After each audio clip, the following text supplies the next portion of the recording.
text itself tells us that that book was written by an elite, highly educated priestly group that traced their lineage back to Aaron. Now, Aaron was one of 3 sons of Levi. I think there are 3. There might be 4. I forget. But one of 3 sons of Levi. But in this text, he has Yahweh say repeatedly that the only people that can be priests are descendants of Aaron. So not Levites in general, descendants of Aaron. And the text also, so this same author also wrote various different texts in Numbers. And if later readers want to know how scholars know this, I can tell them. But in Numbers, there's a passage from the same author that says the Levites are demoted to just helping the Aaronites. They cannot officiate over a sacrifice. They cannot eat tithes. They cannot eat sacrificial meat. They cannot burn incense. They cannot atone for sin. Now, that's the picture of Yahweh in Leviticus, written by an Aaronite priest. Yahweh, in this text, Yahweh is pro-Aaronite, anti-Levites. When you read the book of Deuteronomy, our author of Deuteronomy is a Levite. And in this text, Yahweh says, all Levites are priests. All Levites can burn incense. All Levites can eat tithes, etc. So these contradictions sort of exist between. They show us that different rival priestly groups wrote texts to sort of substantiate their own position. Now, what's interesting here, the book of Leviticus is actually a later text than Deuteronomy. So when the author of Leviticus is writing, the priesthood are Levites. Now he's trying to make the claim that only Aaronites can be priests. What does he do? He writes a text. He writes a text in the 6th or 5th century. The setting of this text, so think of movie, if my reader has to. The setting of this text is back in some archaic past, the giving of the laws at Sinai. So that's the narrative setting of the text he's writing in the 6th century. And in the chronology of the Bible, it's before the book of Deuteronomy. So basically, in this text, he has Yahweh say, look, only Aaronites are priests. And he has Yahweh pronounce the word, this is an eternal covenant of the priesthood, only to the Aaronites. So that's how this 6th century author substantiates his priests as being priests. So now he's written a text that legitimates from the word of God his particular position in society against other priestly claimants to the same position. That's so fascinating. It's so blatant, it's so blatant to a certain extent. But it makes sense. But it makes sense. Yeah, and actually, what they're doing is what many movie guys are doing now. Movie directors, they're actually writing what we would call a prequel. So this scribe has sat down and wrote a prequel to the text that says Yahweh selected Levites for priests. But that's kind of brilliant. No, he didn't. Look at earlier. That's a brilliant way to do it, though. And then the analogy to the movies that you come up with is brilliant to describe the. And let me add one more to this. So then, when you get to the text of Hebrews in the New Christian. Now, Jesus is the only authoritative priest in the line of Melchizedek. Melchizedek. I always say Melchizedek. Right, thank you. But now, if you go back into the history of the literature, this particular individual shows up in Genesis 14 or something, way before Yahweh gave the laws at Sinai, saying the Aaronites are the only priests. So he's using the same literary technique, going back further in history to substantiate his belief of the priesthood due to his own Christology. So it's all fascinating. It really stuff. is, and we try to keep each show to around 2 hours, so we're kind of pushing on that end. Okay. We're going to take a couple of questions, and then we'd love to have you back sometime soon. Oh yes, absolutely. Some of these. Okay, great. If you'd be willing, but Steve. Sure. I think one of the biggest questions, I think one of the bigger questions people are asking is where you stand on mythicism. Obviously, we had Richard Carrier on recently. I don't know if you've engaged with him or have any relationship to him. He promotes that Jesus was a hero-class myth. There might have been some core to it, but for the most part, the man himself he didn't exist for the most part. Do you subscribe to mythicism, or do you look at the narrative and say there probably was somebody? No, and so it's interesting. Most biblical scholars would have my back here, and I think Bart Ehrman has written a book to the lay people saying that. So there's a variety of issues that I think get complicated, and to some extent, atheists are sort of weakening their position by presenting arguments like this.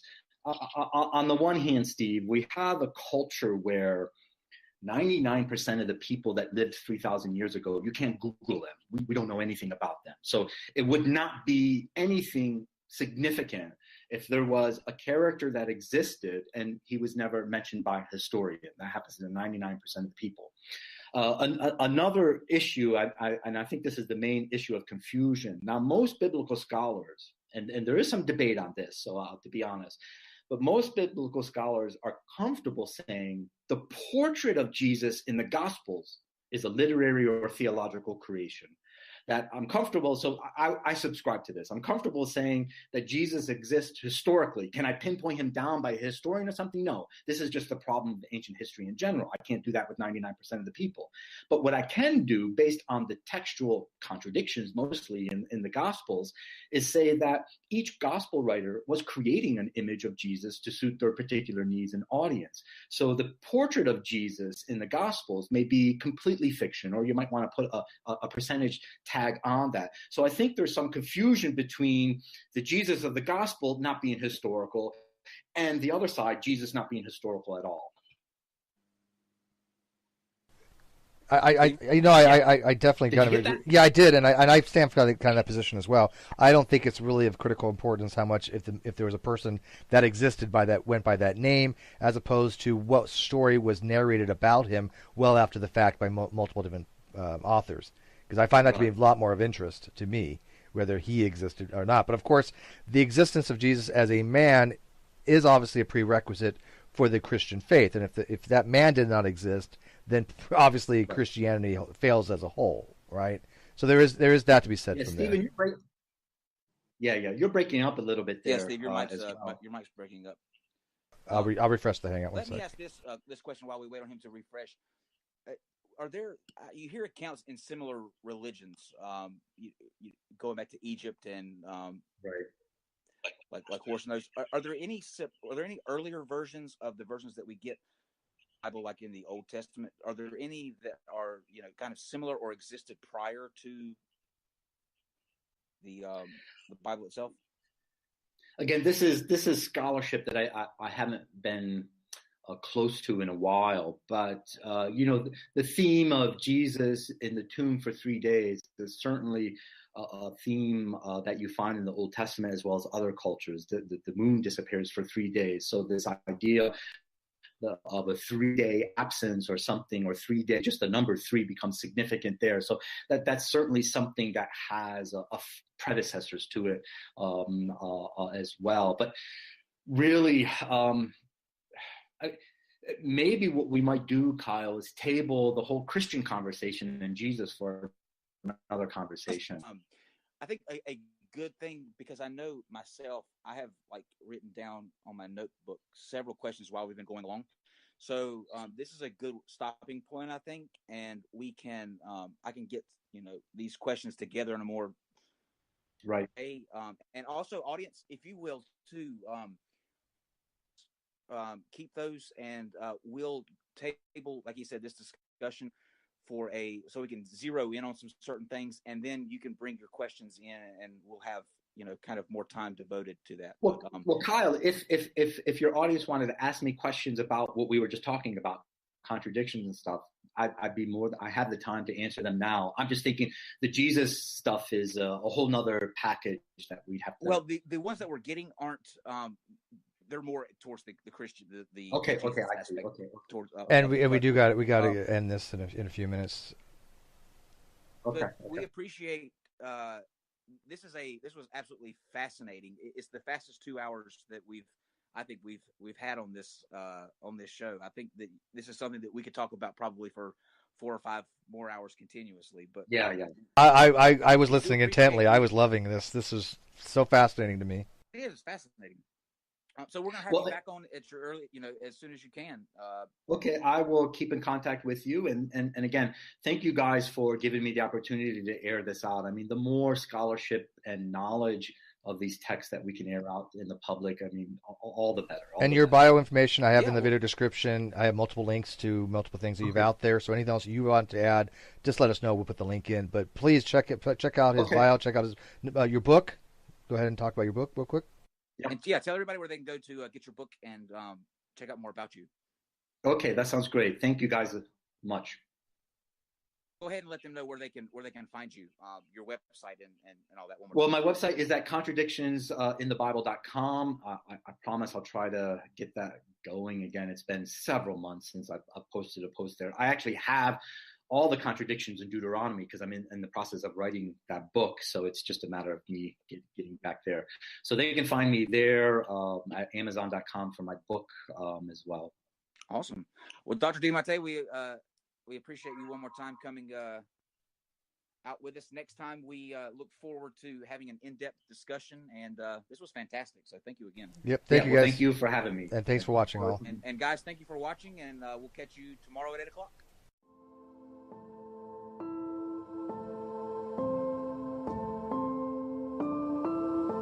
This podcast was originally live-streamed on the Non Sequitur Show on YouTube. New episodes air weekdays, Monday through Friday, at 8 p.m. Eastern at youtube.com/non-sequitur-show. Make sure you never miss a live stream by visiting www.nonsexshow.com/schedule. For the latest news, polls and updates throughout the day, follow us on Twitter, @nonsexshow or facebook.com/nonsexshow. That's NONSEQ show. If you'd like to get exclusive content, bi-weekly private hangouts with Kyle and Steve, backstage access to chat with guests after shows hosted on your channel and much more, become a Patreon saint of Non Sequitur. It ensures we continue to improve our show and brings you into the process at the same time. Visit patreon.com/non-sequitur today while the limited spots are still available.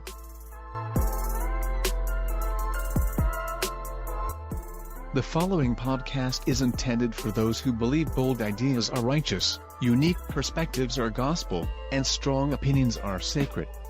This is Non Sequitur. Never follow. And now, here are your hosts, Kyle Curtis and Steve McCrae.